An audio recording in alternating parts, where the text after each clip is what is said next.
Hello दोस्तों, आज मैं जो आपको कहानी सुनाने जा रही हूँ वो कहानी है परियों की क्लास की कहानी। तो चलिए दोस्तों देखते हैं परियों की क्लास की कहानी। तुलसी के गांव में स्कूल नहीं था, इसलिए तुलसी और बाकी लड़कियां पढ़ने के लिए शहर जाया करती थीं। लेकिन शहर के स्कूल में अमीर लड़कियां भी पढ़ती थीं, इसलिए वो तुलसी और उसकी सहेलियों को बिल्कुल पसंद नहीं करती थीं। अरे ये बेकारी लड़कियां हमारे स्कूल में क्यों पढ़ने आई हैं? मुझे तो इनके कपड़े देखकर घिन आती है। हाँ, तुमने बिल्कुल सही कहा।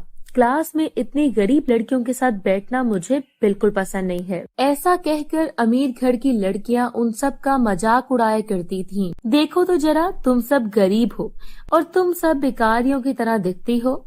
हमारे बराबर में बैठने की तुम्हारी हैसियत नहीं है। हाँ, ये सीट और बेंच हम अमीर लोगों के लिए बने हैं, इसलिए आज से तुम सब जमीन पर बैठकर पढ़ाई करोगे और हम अमीर चेयर्स पर बैठेंगे। ये सुनकर तुलसी और उसकी सहेलियां उदास हो जाती हैं। ठीक है, कोई बात नहीं, हम लोगों को सिर्फ पढ़ाई से मतलब है। इस तरह तुलसी और सभी लड़कियां रोज जमीन पर बैठकर पढ़ना शुरू कर देती हैं।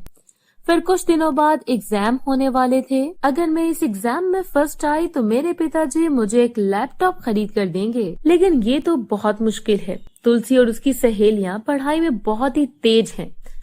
इनके रहते हम कभी फर्स्ट नहीं आ सकते। हाँ, तुम ठीक कहती हो। लगता है अब इन सभी को सबक सिखाने का वक्त आ गया है। अगले दिन ब्रेक के वक्त तुलसी और उसकी सहेलियां क्लास के बाहर खेल रही थी कि तभी अंजलि और कोयल उन सभी के बैग चुराकर वहां से भाग जाती हैं और स्कूल के पीछे वाले मैदान में जाकर सभी बैग को आग लगा देती हैं।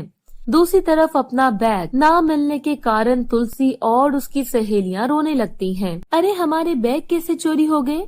अब हम एग्जाम के लिए पढ़ाई कैसे करेंगे? हम लोगों के पिताजी के पास तो इतने भी पैसे नहीं हैं कि वो हमें न्यू किताबें और बैग खरीद के दे सकें। हमारा ये साल तो बर्बाद हो गया। फिर किताबें ना होने की वजह से वो लड़कियां स्कूल नहीं जा पाती। फिर एक दिन काजल परी उस गांव से गुजर रही होती है तो काजल परी देखती है कि तुलसी घर के बाहर बैठी रो रही थी। ये लड़की इस तरह उदास क्यों बैठी है? इस वक्त तो ये रोज पढ़ाई किया करती थी। काजल परी तुलसी के पास जाकर उसकी उदासी का कारण पूछती है। क्या बात है लड़की, आज तुम इतनी उदास क्यों हो? तुलसी काजल परी को सारी बात बता देती है। तभी काजल परी अपनी जादुई शक्ति से सभी सच्चाई का पता लगा लेती है। अंजलि और कोयल ने तुम सभी लड़कियों के बैग जला दिए थे। वो दोनों तुमसे बहुत जलती हैं, लेकिन तुम फिक्र मत करो, मैं तुम्हारा साल बर्बाद नहीं होने दूंगी। उसके बाद काजल परी देश में फोन लगाकर बहुत सारी परियों को बुला लेती है। देखो तुलसी, ये सब परियां अलग अलग सब्जेक्ट में माहिर हैं। आज से हम परियां तुम सभी लड़कियों को पढ़ाएंगी। इतना कहकर काजल परी अपनी जादुई शक्ति की मदद से वहां पर एक बहुत बड़ी क्लास तैयार कर देती है और साथ में ढेर सारी किताबें भी। ये देखकर सभी लड़कियां खुश हो जाती हैं। इस तरह सभी परियां मिलकर तुलसी और उसकी सहेलियों को पढ़ाना शुरू कर देती हैं। फिर कुछ दिनों बाद एग्जाम्स का दिन आ जाता है। तुलसी और उसकी सभी सहेलियां एग्जाम में फर्स्ट नंबर से पास हो जाती हैं। ये देखकर अंजलि और कोयल हैरान रह जाती हैं। अरे तुलसी, तुम्हारे पास तो किताबें नहीं थी, पर तुम सभी लड़कियां इतने अच्छे नंबरों से कैसे पास हो गईं? क्योंकि हम सभी परियों की क्लास में पढ़ने जाते हैं। परी देश की बनियां रोजाना हमें पढ़ाने आती हैं। क्या? कहाँ पर हैं देश की परियां? देखो तुलसी, हम दोनों ने मिलकर तुम सभी का बैग जला दिया था।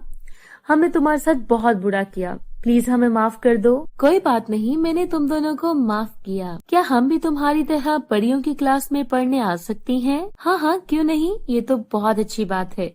तुम दोनों कल से पढ़ने आ जाना। ये सुनकर अंजलि और कोयल बहुत खुश हो जाती हैं और इस तरह सब कुछ ठीक हो जाता है और अमीरी गरीबी का भेदभाव भूलकर सभी लड़कियां मिलकर एक ही साथ परी की क्लास में पढ़ना शुरू कर देती हैं। तो देखा दोस्तों आपने परियों की क्लास की कहानी। तो इस कहानी से हमें ये सबक मिलता है कि हमें कभी भी किसी की गरीबी का मजाक नहीं उड़ाना चाहिए।